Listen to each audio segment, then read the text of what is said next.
अस्सलाम वालेकुम बेटा। आज फर्स्ट ईयर फिज़िक्स में लेक्चर नंबर 17।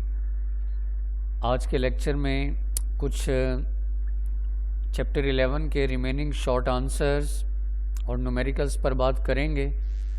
तो आज का पहला शॉर्ट आंसर है 11.8 एक्सरसाइज का short answer 11.8। Is it possible, क्या ये मुमकिन है to construct a heat engine, क्या ये मुमकिन है कि आप कंस्ट्रक्ट करें, तामीर करें, बनाएं एक ऐसा heat engine that will not expel, जो खारिज ना करे हीट को इनटू द एटमॉस्फेयर को।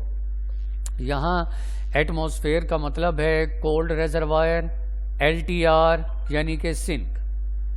कहता है क्या ये मुमकिन है, सवाल पर गौर करें। इज़ इट पॉसिबल, क्या ये मुमकिन है टू कंस्ट्रक्ट, क्या आप कंस्ट्रक्ट करें, तामीर करें एक ऐसा हीट इंजन जो हीट को एक्सपेल ना करें इनटू एटमॉस्फेयर। यानी कहने का मतलब है कि क्या आप ऐसा इंजन बना सकते हैं जो हीट को एक्सपेल ना करे एटमॉस्फेयर को। तो जनाब इसका answer no, it is not possible, ये मुमकिन नहीं है, नामुमकिन है ये बात।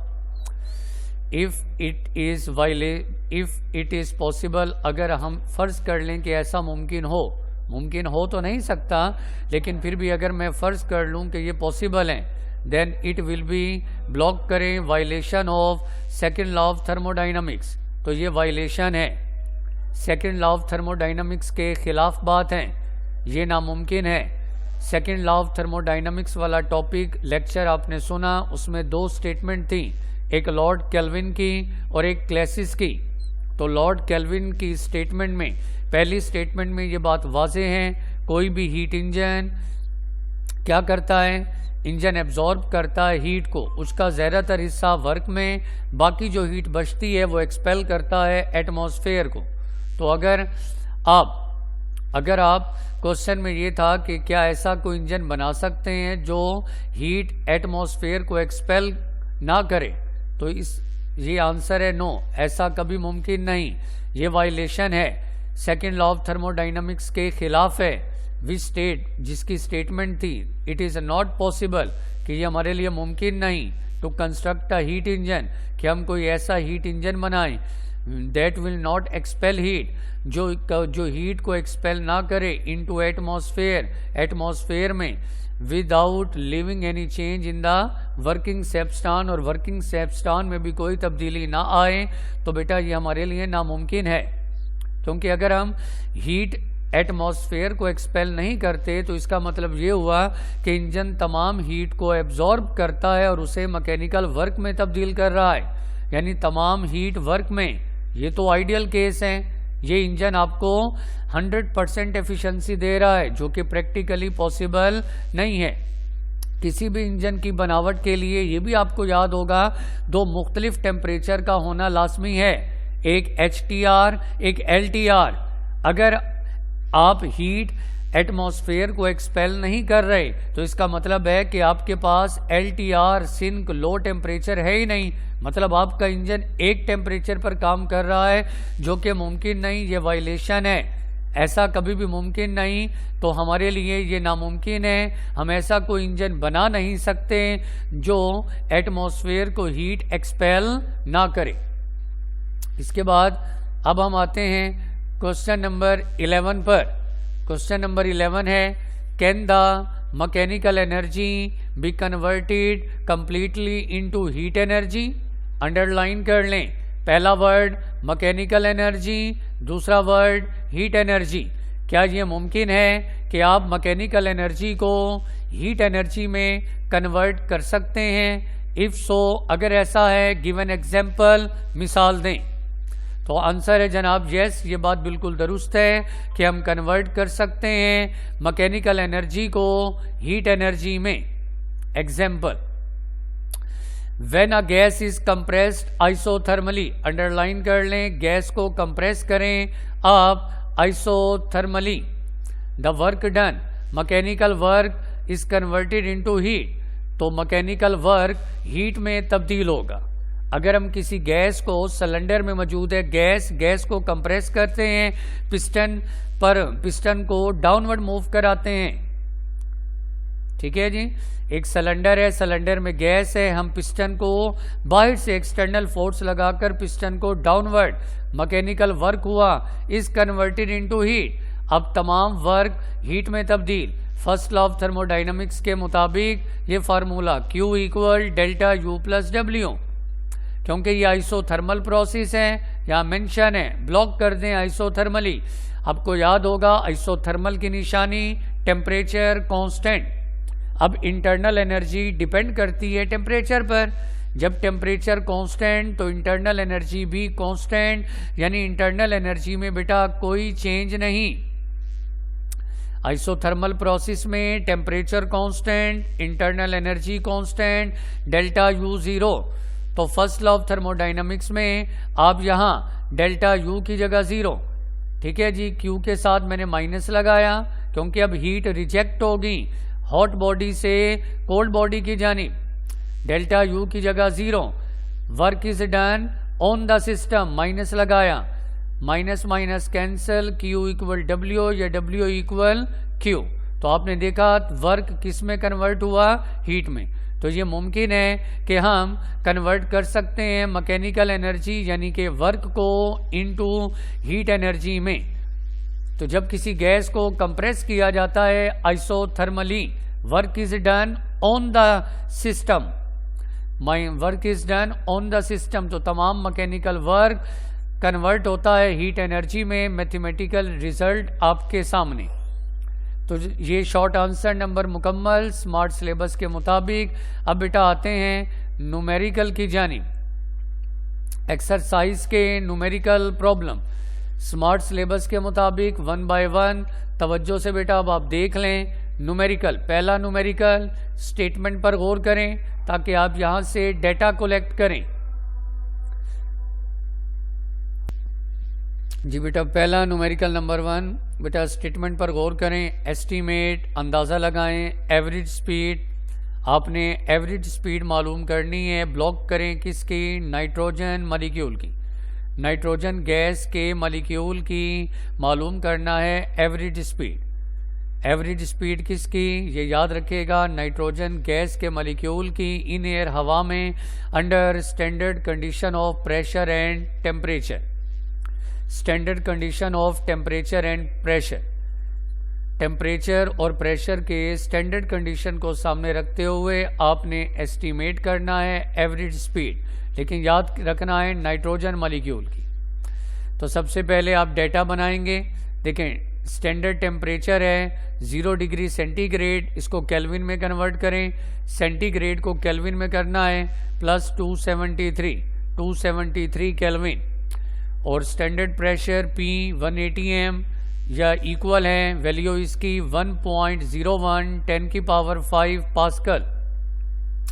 सबसे पहले ये दोनों कांस्टेंट वैल्यूज आपको याद रखना है। Under standard condition, standard temperature भी, स्टैंडर्ड प्रेशर भी मालूम क्या करना है, एवरेज स्पीड नाइट्रोजन के मॉलिक्यूल की। ये सिंबल देख लें आप, एवरेज स्पीड आपने मालूम करना है नाइट्रोजन गैस के मॉलिक्यूल की एवरेज स्पीड। फार्मूला आपके सामने है, T इक्वल 2/3 के एवरेज ट्रांसलेशनल काइनेटिक एनर्जी जो है 1/2 mv²। टेम्परेचर का रिलेशन प्रूफ किया, ये फार्मूला इससे हमने पहली एग्जाम्पल भी हल की थी। टेम्परेचर T इक्वल है 2/3 के और एवरेज में काइनेटिक एनर्जी 1/2 mv²। 2 से 2 कैंसल, 3k डिवाइड इधर आकर मल्टीप्लाई 3kT, 2 से 2 कैंसल, बाकी mv²। हमें क्योंकि v² चाहिए, m मल्टीप्लाई इधर आकर divide. Equation number 1, equation number 1 आपने बनाई। अब बेटा आप सबको याद होगा कि बोल्ट्जमैन कांस्टेंट की वैल्यू ये कभी भी डेटा में नहीं दी जाएगी, ये आपको याद होगी, हर बच्चे ने लिखनी है बेटा। 1.38 10 की पावर -23 जूल पर केल्विन। अब इक्वेशन नंबर 1 में देखें, K की वैल्यू आपको याद, T आपको ये डेटा में गिवन है, अब क्या नहीं है मेरे पास, स्मॉल एम। स्मॉल एम, अब स्मॉल एम पहले मालूम करना है। स्मॉल एम का फार्मूला ब्लॉक करें, मॉलिक्यूलर मास बटा एवोगैड्रो नंबर। स्मॉल एम का फार्मूला मॉलिक्यूलर मास बटा एवोगैड्रो नंबर। अब मॉलिक्यूलर मास किसका ब्लॉक करवाया था, नाइट्रोजन का, नाइट्रोजन का N2। तो मॉलिक्यूलर मास नाइट्रोजन का 28 ग्राम, ये आपको याद रखना होगा। और एवोगैड्रो नंबर की कीमत 6.02 10 की पावर 23, ये भी कांस्टेंट वैल्यू। बेटा अंडरलाइन नाइट्रोजन का N2, नाइट्रोजन का मॉलिक्यूलर मास कितना है, 28 ग्राम। और एवोगैड्रो नंबर की वैल्यू, ये ग्राम है, इसको कन्वर्ट करना है किलोग्राम में, क्योंकि हम मैस मालूम कर रहे हैं। मैस का SI यूनिट किलोग्राम में, तो ग्राम को किलोग्राम में किया 28 10 की पावर -3, और नीचे ये वही वैल्यू। अब -3 और इन दोनों को आप बेटा 28 को 6.02 पर डिवाइड कर दें, और ये 23 ऊपर आकर -23, तो टोटल हो गया -26। आप डायरेक्ट पहला काम 28 ग्राम को किलोग्राम में करें, फिर इन दोनों को डिवाइड करें, ये वैल्यू आ जाएगी। अब तमाम कीमतें दर्ज कर दें इस इक्वेशन नंबर 1 में। इक्वेशन नंबर 1 में तमाम कीमतें ये दर्ज कर दी। 3 ये K की वैल्यू, ये टेम्परेचर T की, और ये स्मॉल m की वैल्यू। इस सारे को हल करना है। हल करने पर v स्क्वायर की वैल्यू आ जाएगी। याद रखना, अंडर रूट लेना मत भूलिएगा, क्योंकि ये v स्क्वायर है, हमें एवरेज स्पीड चाहिए, RMS वैल्यू चाहिए, एवरेज स्पीड। तो अंडर रूट लेने पर आंसर आया 493 मीटर पर सेकेंड। तो ये पहला न्यूमेरिकल यहाँ मुकम्मल हुआ। पहले न्यूमेरिकल के बाद स्मार्ट सिलेबस के मुताबिक अब हम आते हैं दूसरे न्यूमेरिकल पर। सेकंड न्यूमेरिकल स्टेटमेंट पर गौर करें। शो दैट, आपने शो करना है। शो दैट क्या शो करना है, फिक्रे पर गौर करें। रेशो, रेशो बटा, आपने रेशो लेना है किसका, रूट मीन स्क्वायर स्पीड का। आपने बेटा फिक्रे पर गौर करें, रेशो लेना है। रेशो किसका, रूट मीन स्क्वायर स्पीड का, ऑफ टू डिफरेंट गैसेस, दो मुख्तलिफ गैसेस के लिए। आपने रेशो लेना है किसका, रूट मीन स्क्वायर स्पीड का, दो मुख्तलिफ गैसेस के लिए। Underline at a certain temperature, temperature एक है, हाईलाइट कर लें, याद रखना, ब्लॉक कर लें। एट अ सर्टेन टेम्परेचर, दोनों गैसेस के लिए टेम्परेचर सेम है, टेम्परेचर कांस्टेंट है। क्या कहते हैं, रेशो। रेशो किसका, रूट मीन स्क्वायर का, दो गैसेस हैं, आपने उनका रूट मीन स्क्वायर का रेशो लेना है। और ये रेशो इक्वल हो, इक्वल हो, बराबर हो, किसके बराबर हो, square root of the inverse ratio of their mass. ये एक तरह की स्टेटमेंट, एक प्रूफ है, इसको अब हम बाकायदा प्रूफ करते हैं। आपने रेशो लेना है किसका, ये रेशो बटा किसका, root mean square value, RMS value, दो मुख्तलिफ गैसेस का। और ये रेशो इक्वल हो, किसके इक्वल हो, स्क्वायर रूट, अभी प्रूफ करूंगा, square root, square root of inverse ratio of their masses के। जो यहाँ सेंटेंस लिखा है अभी मैं इसे मैथमेटिकली प्रूफ करता हूं। जी बेटा, तो फिक्रे पर गौर करें। कैलकुलेशन में यूजिंग फार्मूला, ये टेम्परेचर का फार्मूला अभी पहले न्यूमेरिकल में भी बताया, T इक्वल 2/2/3 के, और एवरेज में हाफ mv स्क्वायर काइनेटिक। ये फार्मूला हमने इस्तेमाल करना है अब के, क्योंकि दो मुख्तलिफ गैसेज हैं। तो पहली गैस के लिए m1 v1 स्क्वायर और दूसरी गैस के लिए m2 v2 स्क्वायर। लेकिन अगर आप गौर करें तो T के साथ 1 और 2 नहीं, क्योंकि स्टेटमेंट पर गौर करो, मैंने वाज़ेह कहा टेम्परेचर कांस्टेंट है। तो ये वाला फार्मूला ब्लॉक करें बेटा, टेम्परेचर का ये वाला फार्मूला फर्स्ट गैस के लिए इक्वेशन 1, सेकंड गैस के लिए इक्वेशन 2। अब डिवाइड कर दें 1/2, पहले इक्वेशन नंबर 1 फिर डिवाइड बाय इक्वेशन नंबर 2, ये आपने डिवाइड किया, equation 1 divide by 2, left hand side अलग डिवाइड, राइट हैंड साइड अलग। अब इनमें बेटा जो कैंसल हो उन्हें कैंसल कर दें। टेम्परेचर कांस्टेंट टी से कैंसल, 2/3K से कैंसल, ये दोनों कैंसल। इधर टी से कैंसल, लेफ्ट साइड पर 1 रह गया। इधर बाकी आपके सामने ये 1/2 से भी कैंसल, 2/3K ये भी कैंसल। सो रह गया ऊपर एवरेज में m1v1 स्केयर बटा नीचे एवरेज में m2v2 स्केयर। ठीक है जनाब। अब गौर करें, ये जो m1 और m2 है इसको दूसरी जानिब ले आए, m2 डिवाइड इधर आकर मल्टीप्लाई, m1 मल्टीप्लाई इधर आकर डिवाइड, ये आपके सामने m2/m1। अब बेटा दोनों स्टेप दोनों साइड पर आपने अंडर रूट लेना है, लेफ्ट और राइट दोनों जानिब आपने अंडर रूट लिया, इधर भी अंडर रूट इधर भी अंडर रूट। अब लेफ्ट साइड में देखें तो अंडर रूट स्केयर से कैंसिल हो जाएगा, बल्कि कैंसिल करने की ज़रूरत नहीं, जो आपने चलें कैंसिल कर दें जी, ये कैंसिल कर दें। बाकी ये v वेलोसिटी पहली गैस की RMS वैल्यू, फिर v2 RMS वैल्यू, यानी ये रेशो हो गया RMS वैल्यू दो डिफरेंट गैसेस का इक्वल है inverse ratio of their masses. ऊपर देखें ना लिखता है square root of inverse ratio of the mass, ये स्क्वायर रूट भी आ गया, inverse ratio of the mass. इधर देखें v1 ऊपर है, m1 नीचे है, v2 नीचे है, m2 ऊपर है, इनवर्स रेशो आ गया। That this is required proof. तो ये न्यूमेरिकल नंबर 2 की स्टेटमेंट के मुताबिक ये बात यहाँ मुकम्मल हो गई। अब आते हैं न्यूमेरिकल नंबर 3 की जानिब। न्यूमेरिकल नंबर 3 में क्या कहता है, a sample of gas is compressed to 1/2 of its initial volume at constant pressure 1.25 10 की पावर 5। फिक्रे पर गौर करें, a sample of gas, gas के एक सैंपल को कंप्रेस किया to 1/2 underline 1/2 of its initial volume, initial volume जो था उसका 1/2, यानी इनिशियल वॉल्यूम जरा गौर करें डेटा में, सपोज इनिशियल वॉल्यूम VI ये V है, इनिशियल वॉल्यूम फर्ज कर लें VI बराबर है V, इनिशियल वॉल्यूम V है, फिर आपने गैस को कंप्रेस किया कितना बेटा अंडरलाइन 1/2, तो final volume 1/2, final volume VF कितना हुआ 1/2 V/2। देखो ना इनिशियल वॉल्यूम V है, फिर आपने गैस को कंप्रेस किया 1/2, तो फाइनल वॉल्यूम हो गया V/2। क्लियर है ये पॉइंट।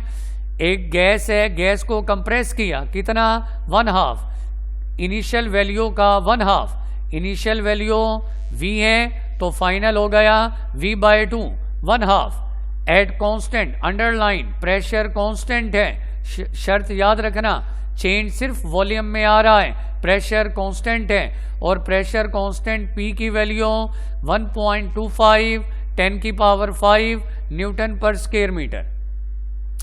आगे स्टेटमेंट पर, during compression 100 joule of work, work is done on the underline, work is done on the gas. ये आप तमाम को याद होना चाहिए, ये वर्क नेगेटिव आएगा। 100 जूल वर्क है, वर्क की वैल्यू 100 जूल, माइनस क्यों लगाएंगे underline, work is done on the gas. ये आप देख सकते हैं work done, work W minus 100, work की वैल्यू 100 जूल, माइनस क्यों लगाया, work is done on the gas. Determine final volume, आपको मालूम करना है फाइनल वॉल्यूम VF, मालूम करें फाइनल वॉल्यूम VF। तो ये बेटा आपके सामने data, initial volume V, final हो गया V/2, रीजन आपको बता चुका, प्रेशर P की वैल्यू, फिर वर्क माइनस 100, माइनस क्यों उसकी वजह भी बताई, मालूम करना है फाइनल वॉल्यूम, फाइनल वॉल्यूम।